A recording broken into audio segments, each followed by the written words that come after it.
जी हाँ दोस्तों, ये आप अब जो आवाज़ सुनेंगे वो एक सुप्रीम कोर्ट के एडवोकेट की है, जो सीमा हैदर के बारे में एक बहुत ही अहम जानकारी दे रहे हैं। तो प्लीज़ सुनिए वो क्या कह रहे हैं और क्या हो सकता है और क्यों सीमा हैदर रुकी हुई है, क्या वजह है, क्या रीज़न है उसके रुकने का।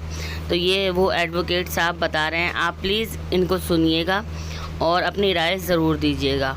अब सुनते हैं अब सुप्रीम कोर्ट के एडवोकेट को। प्लीज़ अगर ये वीडियो अच्छी लगे तो इसे वीडियो को लाइक कर देना, चैनल को सब्सक्राइब ज़रूर कर देना और अपनी राय कमेंट में ज़रूर दीजिएगा। लाइक करने के पैसे नहीं लगते, प्लीज़ लाइक भी ज़रूर कर देना। Thank you for watching.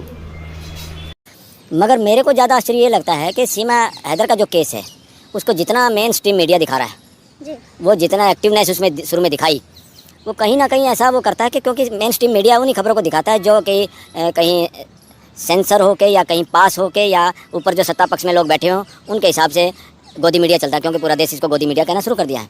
वो खबर कैसे और इम्पोर्टेंट मुद्दे कहाँ गए देश के, इतने सारे इंपॉर्टेंट मुद्दे 130 करोड़ के। इलीगल माइग्रेशन तो बांग्लादेश के लोग बहुत आए हुए हैं, पाकिस्तान के भी काफ़ी लोग हैं और देशों के भी घुसे हुए ही होंगे कहीं ना कहीं।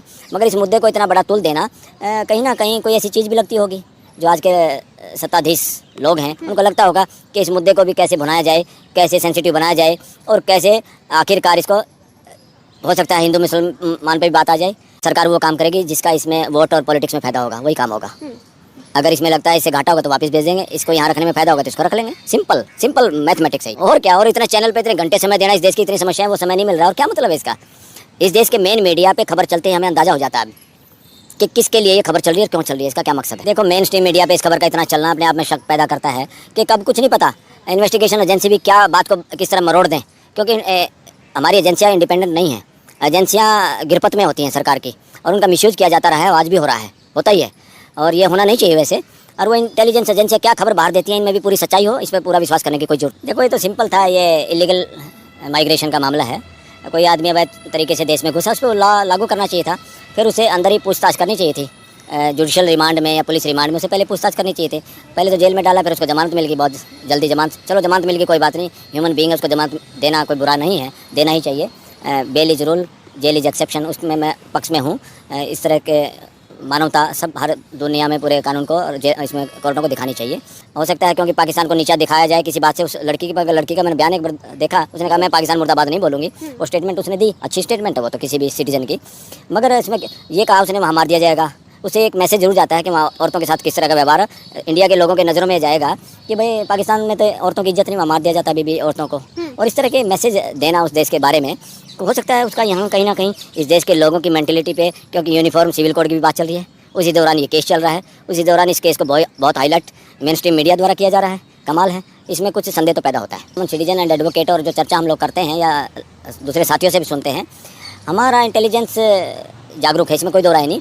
पाकिस्तान का भी इंटेलिजेंस जागरूक, हर इंटेलिजेंस एजेंसियाँ काम करती हैं, मगर इंटेलिजेंस एजेंसियाँ दुनिया का भाईचारा बढ़ाने के लिए काम नहीं करती, वो वहाँ के आकाओं के हिसाब से काम करती है जो राजनीति में हैं। और सबसे बड़ी बात यह है कि जो राजनेता सत्ता में होते हैं उस वक्त वो अपनी सत्ताओं को बरकरार रखने के लिए इंटेलिजेंस एजेंसियों का दुरुपयोग करते हैं। पूरा सवाल बनता है, दोनों सवाल बनते हैं, क्या ISI ने इसको इम्प्लांट किया है, क्या इवन भारत की खुद इंटेलिजेंस एजेंसी ने इसका यूज़ किया है। दोनों पर्सन बराबर हैं, अकेले हम पाकिस्तान पर आरोप नहीं लगा सकते। हमारी इंटेलिजेंस एजेंसी भी कम नहीं है, उनकी भी कम नहीं है, और दोनों लोग ऐसा काम कर सकते हैं अपने देश के नेताओं के लिए, अपने देश की राजनीति के लिए कुछ भी करते हैं। क्योंकि आप लोगों को पता है ना, इंटेलिजेंस जो एजेंसियाँ इस देश की, उनके फंड का ऑडिट भी नहीं होता, भारत में भी नहीं होता। पार्लियामेंट के प्रति पूरे सब मंत्रालय जवाबदेह होते हैं, मगर इंटेलिजेंस एजेंसियाँ रा और IB जिस तरह की संस्थाएं हैं, इनका कितना खर्चा होगा, बजट के बाद कहाँ खर्च किया, किस प्रोजेक्ट पे खर्च किया, ये भी नहीं बताते पार्लियामेंट को। इस देश की पार्लियामेंट के लिए साथ भी ट्रांसपेरेंसी नहीं हो रही, जो फ्यूचर में करनी पड़ेगी कि हमारी इंटेलिजेंस एजेंसी केवल और केवल प्राइम मिनिस्टर या गृह मंत्री को बताए, और प्राइम मिनिस्टर और गृह मंत्री किसी भी देश का उसका मिसयूज कर सकता है और करते भी रहते हैं, पहले भी किया है और दुनिया भर के देशों में ऐसा हुआ है। इसलिए इंटेलिजेंस एजेंसियों को मैं इस बात से मंच से आप लोगों के ये भी देश के सामने डिमांड रखता हूँ कि इंटेलिजेंस एजेंसियाँ IB हो, रा हो, कुछ भी हो, उनको जवाबदेही उनकी होनी चाहिए पार्लियामेंट के प्रति। PUBG पे जो बच्चे ऑनलाइन जो बच्चे रहते हैं, अगर जहाँ जिस मीडिया पे बात करने की वो होती है करते ही हैं। दिक्कत तो बिल्कुल हो रही है कि अगर NCR के लोगों या तो उसके दिमाग में टारगेट था दिल्ली के आसपास ही जाना है, या उसका टारगेट हो सकता है दिया हो किसी ने, पाकिस्तान की इंटेलिजेंस एजेंसी ने भी उसको टारगेट दिया हो, वो उनके बिहाफ पे काम कर रहे हो, फोर फ्रंट पे सीमा हो, और हो सकता है इंडियन इंटेलिजेंस एजेंसी ने भी काम किया हो। बराबर का इस पर शक किया जा सकता है, not only on Pakistan intelligence agency, on the intelligence agency of India as well.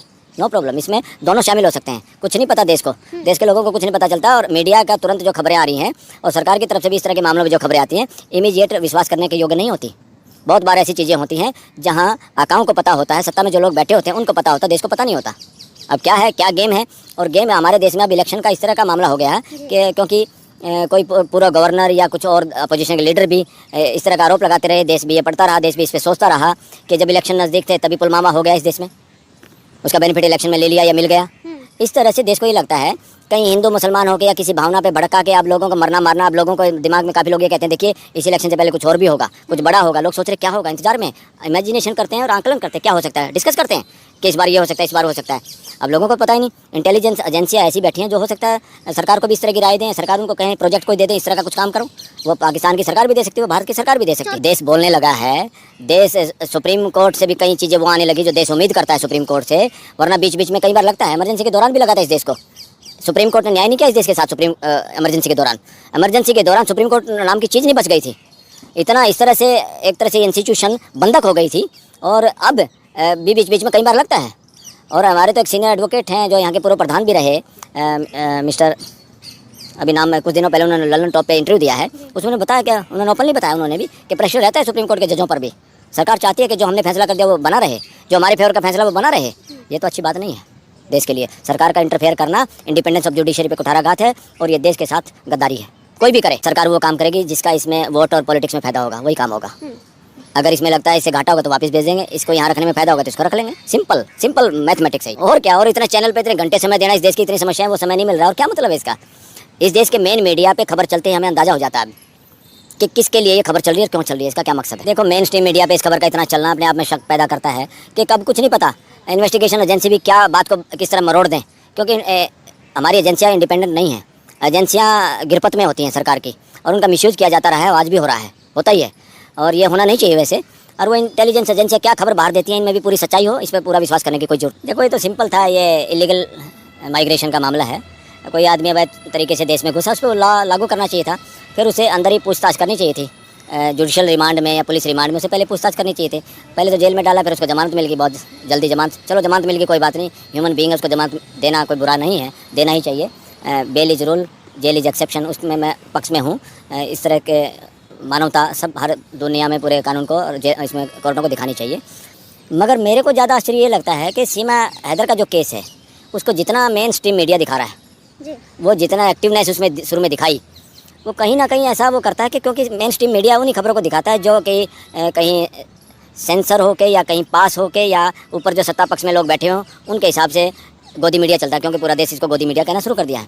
वो खबर कैसे, और इंपॉर्टेंट मुद्दे कहाँ गए देश के, इतने सारे इंपॉर्टेंट मुद्दे 130 करोड़ के, इलीगल माइग्रेशन तो बांग्लादेश के लोग बहुत आए हुए हैं, पाकिस्तान के भी काफ़ी लोग हैं, और देशों के भी घुसे हुए ही होंगे कहीं ना कहीं, मगर इस मुद्दे को इतना बड़ा तुल देना कहीं ना कहीं कोई ऐसी चीज़ भी लगती होगी जो आज के सत्ताधीश लोग हैं उनको लगता होगा कि इस मुद्दे को भी कैसे भुनाया जाए, कैसे सेंसिटिव बनाया जाए, और कैसे आखिरकार इसको हो सकता है हिंदू मुसलमान पे भी बात आ जाए, हो सकता है क्योंकि पाकिस्तान को नीचा दिखाया जाए किसी बात से। उस लड़की का मैंने बयान एक बार देखा, उसने कहा मैं पाकिस्तान मुर्दाबाद नहीं बोलूँगी, वो स्टेटमेंट उसने दी, अच्छी स्टेटमेंट है वो तो किसी भी सिटीजन की, मगर इसमें ये कहा उसने वहाँ मार दिया जाएगा, उसे एक मैसेज जरूर जाता है कि वहाँ औरतों के साथ किस तरह का व्यवहार इंडिया के लोगों के नज़रों में जाएगा कि भाई पाकिस्तान में तो औरतों की इज्जत नहीं, वहाँ मार दिया जाता बीबी औरतों को, और इस तरह के मैसेज देना उस देश के बारे में, हो सकता है उसका यहाँ कहीं ना कहीं इस देश के लोगों की मेंटेलिटी पे, क्योंकि यूनिफॉर्म सिविल कोड की भी बात चल रही है, उसी दौरान ये केस चल रहा है, उसी दौरान इस केस को बहुत हाईलाइट मेन स्ट्रीम मीडिया द्वारा किया जा रहा है। कमाल है, इसमें कुछ संदेह तो पैदा होता है।